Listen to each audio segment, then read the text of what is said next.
The 50th anniversary of Doctor Who gave us John Hurt's War Doctor, a secret incarnation we had previously not heard of, who was seemingly responsible for the destruction of his entire race, until he wasn't.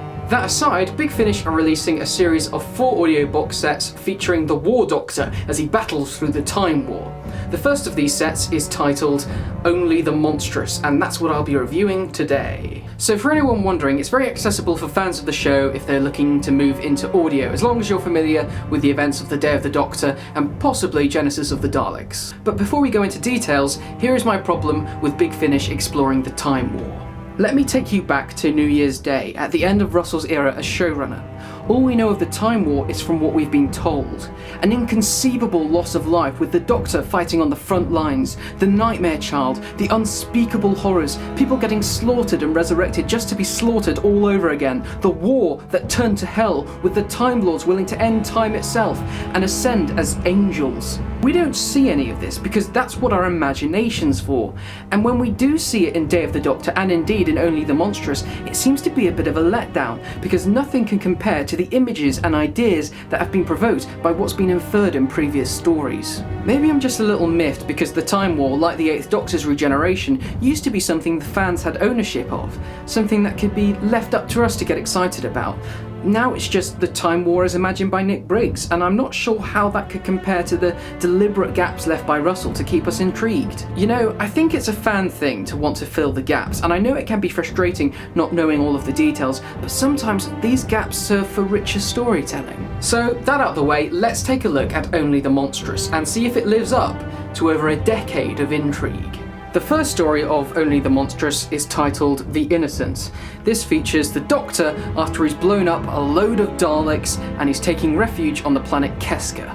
I think it goes without saying that the best part of this story, and all stories on this box set, is Sir John Hurt. Even though he originally acted as a surrogate for Christopher Eccleston's Doctor, I do still enjoy his portrayal, and it's really exciting to see, or rather hear, him back for a new series of adventures. The best scenes in this story for me were the flashbacks to a moment in the heart of the Time War because of the moral dilemma we were presented with. On one hand, it would have been nice to have more of that, but at the same time, it's good that we're staying on the outskirts of it all in this story because of my earlier point. The Innocent isn't Dalek heavy, which is a relief for those who have been growing irritable at the high number of Dalek stories Big Finish have been producing.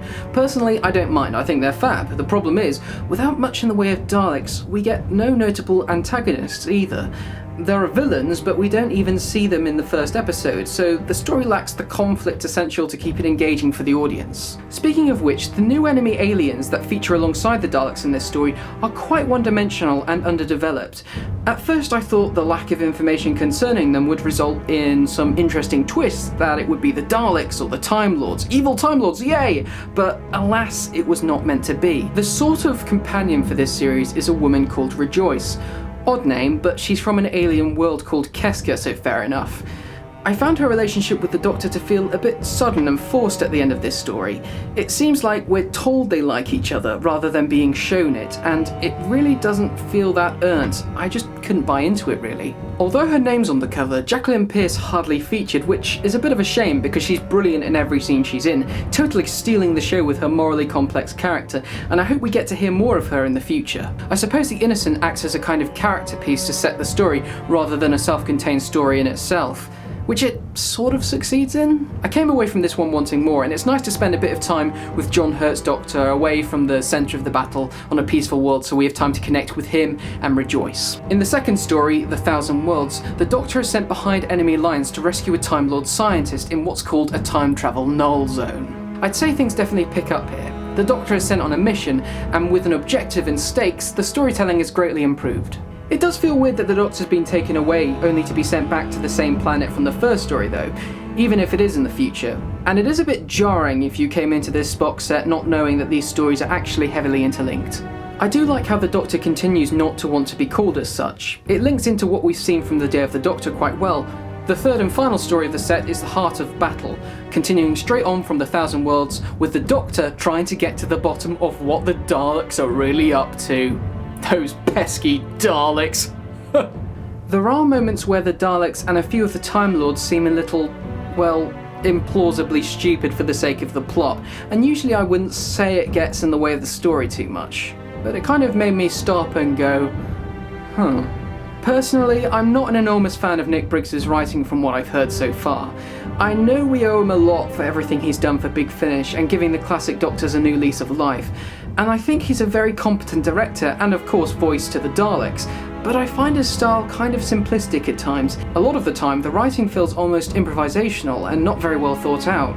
I'm not going to ruin it for you, but the last line of The Heart of the Battle feels really tacked on and out of place, and a considerable amount of the dialogue feels really unnaturalistic.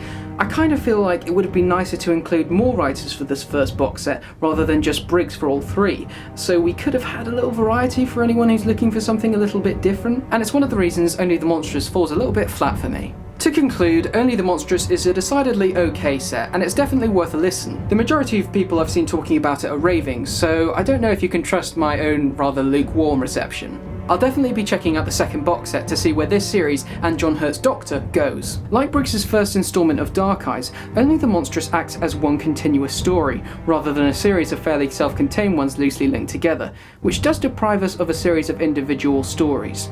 But it'll please anyone who's into lengthy serials and narratives. Thankfully, Infernal Devices, the second volume of this range, features a variety of different writers, including my personal favourites Matt Fitton and John Dorney, who are responsible for the best bits of Doom Coalition. You can order Only the Monstrous as a CD or download from the Big Finish website at bigfinish.com. You can also get the Time War bundle, which features all 4 War Doctor box sets and a prequel set featuring the 8th Doctor. We love you, Paul! You can expect more Big Finish reviews from me next year, including Infernal Devices, Doom Coalition 2, and The Diary of River Song. So that's the end of my review, and indeed all of the FiveWhoFans videos for this year. Yay! Hasn't 2015 been okay?